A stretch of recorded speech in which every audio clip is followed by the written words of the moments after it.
Hello नमस्कार, कशा आहात सर्वजण? सर्वांना सर्वप्रथम श्री स्वामी समर्थ आणि शुभ सकाळ सगळ्यांना. तर या चहा घ्यायला चहा चालू आहे. 7:45 वाजलेले आहेत. आज सोमवार होता आणि होता म्हणजे आहे. तर पूजा करून आलेली आहे आणि काय झालेलं आहे, आज पण पूजेला उशीरच झालेला आहे. तर चला, मला जायचं आहे जॉबवरती. आता पटपट आवरते. बाकीच्या रेसिपी वगैरे तुम्हाला कुठलीही मी दाखवणार नाही आता. झालीच तर संध्याकाळी एखादी रेसिपी मी टाकेल. तर हा चहा टाकलेला आहे. पाणी वगैरे मी पिऊन घेतलं होतं आज. आणि आज पूजेला मात्र फुलं वगैरे नव्हते भेटले मला. आणि आज बघा, माझा शेवटचा सोमवार असून मला पूजेला फुलं नाही भेटली. काय कसं होतं ना, दरवेळेस फुलं असतात आणि ह्यावेळेस फुलं नव्हते, तर मला खूप पूजा सुनी वाटत होती. पण चला, आता नसल्यावरच काय करणार आहे. तर काल मी जाणार होते, पण मुलींनीही नाही जाऊ दिलं. गाडी घरी नव्हती, त्यामुळे सगळंच राहून गेलं. बघा, प्रतीक्षानं केलेला आहे प्रोजेक्ट. कोणता प्रोजेक्ट आहे हा? Maths park model. तर ह्या प्रोजेक्टमध्ये मॅथ्सचे जेवढे पण लागणारे साहित्य वगैरे आहे ना, ते टाकलेलं आहे. तर बघा, ह्या प्रोजेक्टसाठी तिनं आज दिवस पूर्ण म्हणजे पूर्ण घातलेला आहे. प्रत्येक ह्याच्यासाठी तिनं काय केलेलं आहे, जीवाचं राहण आपण म्हणतो ना, तसं ह्या प्रोजेक्टसाठी केलेलं आहे. तर प्रत्येक म्हणजे अख्खा दिवस तिचा खरंच आज गेलेला आहे. अजून बरंच काय काय बाकी आहे ह्याच्यात लावायचं. अख्खा तिचा आज घरामध्ये पसारा होता. आता थोडासा आवरून झालेला आहे.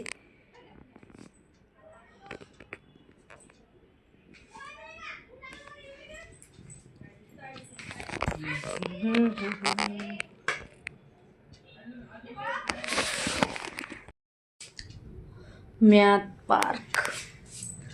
चला मध्ये जाऊ या पार्कमध्ये. आता ह्या पार्कमध्ये काय सर्कल दिसना ना. सर्कल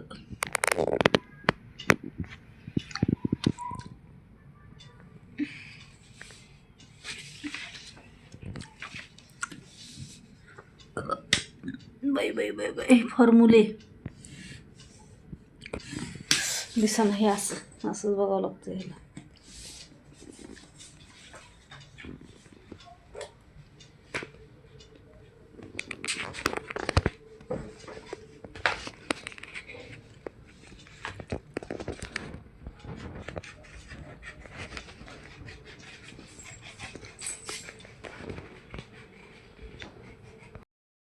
तर हा प्रोजेक्ट हिनं अख्खा संडेचा दिवस 12 तास म्हणलं तर ह्याला घालायला काहीच हरकत नाही. आणि तिनं तेवढे 12 तास त्याला लागलेलेच आहेत तिच्याकडून. आणि पूर्ण तिने एक एक वस्तू बारकाईनं बनवलेली आहे. आणि तिच्या कष्टाला यश आलेलं आहे म्हणायला काहीच हरकत नाही आहे. कारण तिला आज खूप म्हणजे खूपच शाबासकी शाळेमध्ये भेटलेली आहे. त्याचबरोबर तिचा जो हा प्रोजेक्ट आहे तो तालुकास्तरीय शाळेमध्ये म्हणजे स्पर्धेमध्ये जाणार आहे. बघू आता पुढे त्याचं काय म्हणजे इंट्रोडक्शन काय होतं आहे. अगर तिला एक्सप्लेन काय करायला होतात, ती कसं करते, किंवा त्याच्यामध्ये त्यांना काय क्युरी भेटतात बघायला का काही परफेक्ट आहे असं सांगतात. तर ते पुढे चालून आपल्याला बघायला भेटेल. सध्या तरी सगळ्या शाळेमध्ये म्हणजे तिच्या वर्गामधल्या सगळ्या 2च प्रोजेक्ट, एक म्हणजे बनवलेला आहे तिच्या मैत्रिणीनं काय बनवलेलं आहे. तर चला, आज होता सोमवार आणि सोमवारच्या पूजेसाठी सकाळी मी गेले होते मंदिरात. तर मोबाईल मात्र घरीच राहिलेला होता. हा त्यांनी त्यांच्या मोबाईलमध्ये थोडासा व्हिडिओ काढलेला आहे, पूर्ण पण नाही काढलेला आहे. तर असं माझी जी पूजा होती ना, ती मी काय केलेलं आहे, सुरुवातीला मी काय करत असते, जलाभिषेक करून घेत असते. नंतर असेल माझ्याकडे चंदन आणि पंचामृत वगैरे दोन्ही बी नेलेलं, तर मी काय करत असते, दोन्हीनं सुद्धा अभिषेक करत असते. आणि शक्यतो कधीच असं होत नाही की मी काही नेत नाही. प्रत्येक वेळेस पंचामृत आणि हे चंदन महादेवाच्या अभिषेकाला मी आवर्जून सोबत घेऊन जातेच. जसं मला घडेल, जेवढं साहित्य त्यामध्ये असेल, जसं असेल तसं घेऊन जात असते. असं नाही की मला पंचामृतमधलं प्रत्येक साहित्य भेटतंच प्रत्येक वेळी, असं नाही. दही तर मला जास्त करून नाही भेटत कधीही. मग मी काय करत असते, दूध, साखर, तूप आणि थोडंसं फुलाची पाकळी वगैरे टाकून अशा 4 वस्तूंचंच पंचामृत जे आहे ते तयार करून घेत असते किंवा फुलाच्या पाकळ्या वगैरे त्याच्यामध्ये टाकत असते. तर याच पद्धतीनं करते. असेल कधी तर दही टाकते. तर चला असो, मी काय केलेलं आहे, अभिषेक वगैरे करून घेतलेला आहे आणि यानंतरची सकाळची जी पूजा आहे ना, साहेबांनी पुढचा व्हिडिओच काढलेला नाही आहे. तर चला डायरेक्ट मी तुम्हाला भेटते संध्याकाळच्या पूजेमध्ये.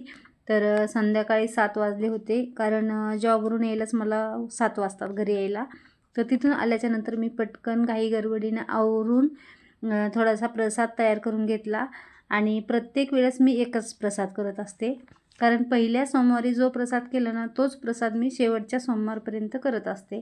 तर मी ह्यावेळेस शिऱ्याचाच केला होता, कारण घाईच असते. ज्यावेळेस आपण जॉबवरून येतो आणि घरचं आवरायचं आणि पूजेला जायचं म्हटल्यास घाई होते. तर त्यासाठी मग शिराच केला होता आणि खीर वगैरे बनवायची होती मला, पण तिथं गेल्यावर पण मग प्रसाद ठेवायची पंचायत येते आपल्याला की कशामध्ये ठेवायचा आणि प्रसाद हा कधी खाली नको ठेवायला, वाया नको जायला. त्यासाठी कुठेतरी शिरा वगैरे असेल तर आपण पेपरवरती, पानावरती ठेवू शकतो आणि पत्रवळ्यासुद्धा छोट्या नेऊ शकतो. पण मला काय होतं काय माहिती, एरवी काहीही गोष्टी ध्यानात राहतात, पण ज्यावेळेस असं काही करायचं ना त्यावेळेस पटकन आठवतही नाही आणि लक्षात राहतही नाही. मग ऐन वेळेस लक्षात येतं आणि त्यावेळेस वस्तू अवेलेबल होत नाही येतं. तर त्यासाठी मग माझ्याकडून अशी फजिती होती. तर शिरा हा कशावर आपल्याला पेपरवरती वगैरे ठेवता येतो आणि मग मी तोच बनवून घेतलेला होता आणि तोच शेवटपर्यंत घेतलेला आहे. असं माझा शिऱ्याचा प्रसाद वगैरे जो आहे तो बनवून झालेला आहे. मस्त झालेला आहे, छान शिरा.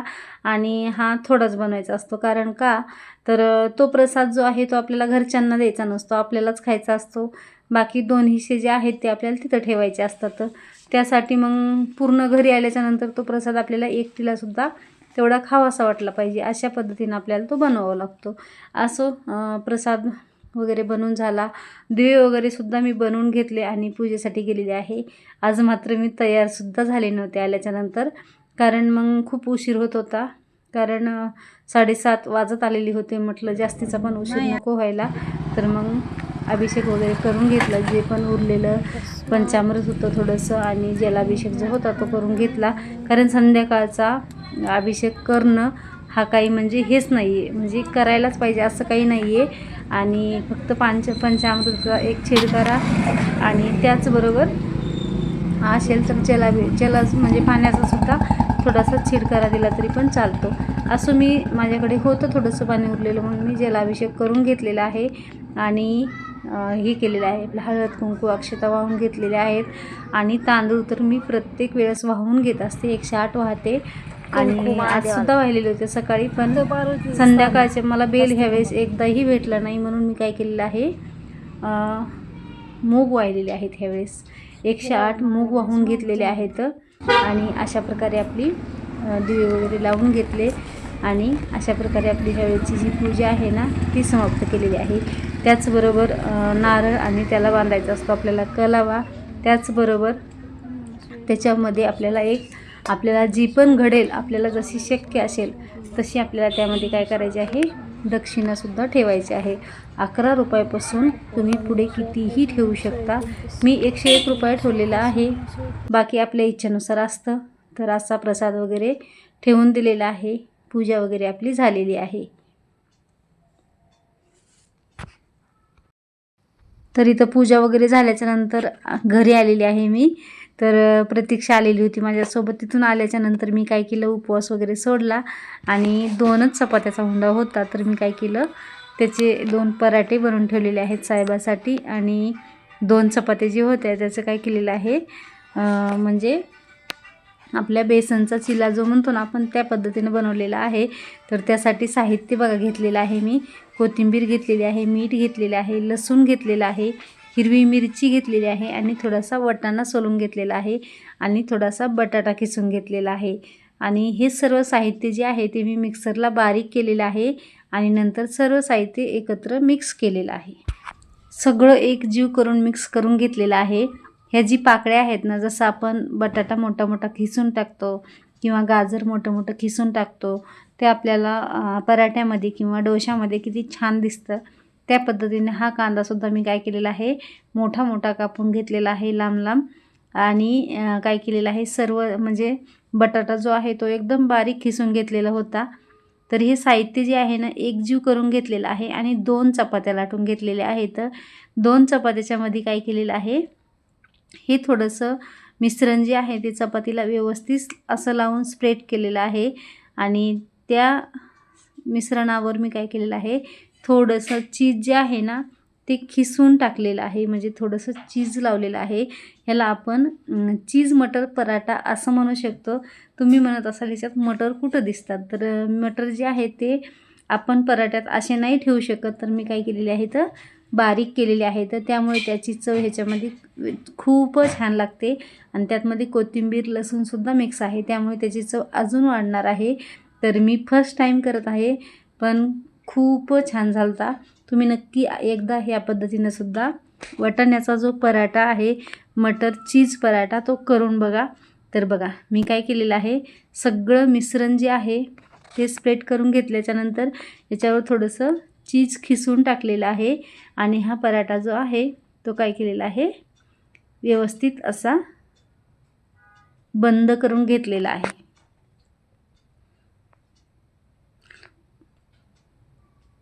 ह्याला थोडंसं आपण लाटून घेऊ शकतो किंवा दोन्ही साईडनं आपल्याला एकदम असा बंद करून घ्यायचा आहे आपल्याला. तर असा सुद्धा होतो हाताने आणि थोडासा लाटूनसुद्धा घ्यायचा आहे आपल्याला ह्याला.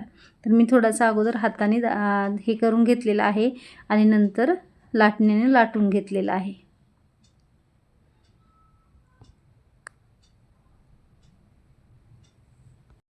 तर चला, ह्याला तुम्ही तूप लावून भाजू शकता किंवा तेल लावून भाजू शकता. मी तेलच लावून भाजलेलं आहे. आणि नंतर गरम गरम तुम्ही याच्यासोबत कुठलीही चटणी, दही किंवा तुम्ही असाच सुद्धा खाऊ शकता. कारण ह्याच्यामध्ये सर्व साहित्य आपण व्यवस्थित प्रमाणानुसार घातलेलं आहे, त्यामुळे ह्याला गरम गरम जर घेतला तर ह्याला कशाचीही गरज लागत नाही आहे. तुम्ही तुमच्या घरी असं एखादा पदार्थ आवडत नसेल तर कुठल्या पद्धतीने खाऊ घालण्याचा प्रयत्न करता, मला नक्की सांगा. वाटाण्याचे पदार्थ मला खूप आवडतात आणि घरच्यांनीही खावे असे वेगवेगळ्या प्रकारचे पदार्थ, म्हणून मी हा करून बघितलेला आहे. कारण आमच्या घरी वाटाण्याच्या भाताशिवाय दुसरी वाटाण्याची भाजी जास्त आवडीनं खात नाहीत. आणि आता सीझन आहे वाटाण्याचं, तर खूप छान लागतात वाटाण्याचे पदार्थ. तर त्यासाठी म्हटलं चला आपण वाटाण्याचा पराठासुद्धा करून बघूया कसा झाला आहे तो आणि कसा लागतो आहे तो. तर करूनही बघितला आणि टेस्टसुद्धा मी नाही केली, पण प्रतीक्षानं केलेली आहे आणि त्याचबरोबर साहेबांनीसुद्धा खाल्लेला आहे. तर खरंच खूप छान झालेलं आहे. तर तुम्हीसुद्धा आवडला तर नक्की ट्राय करून बघा. याच्यावर लावलेलं आहे थोडंसं मी बटर. तर चला, गरम गरम बटरसोबत गरम गरम पराठा सर्व करूया. आणि आवडली रेसिपी तर नक्की ट्राय करून बघा. व्हिडिओ जर आवडला तर नक्की लाईक, शेअर आणि सबस्क्राईब करा. तर चला पुन्हा भेटूया अशाच एका नवीन व्हिडिओमध्ये. तोपर्यंत सर्वांना बाय आणि श्री स्वामी समर्थ.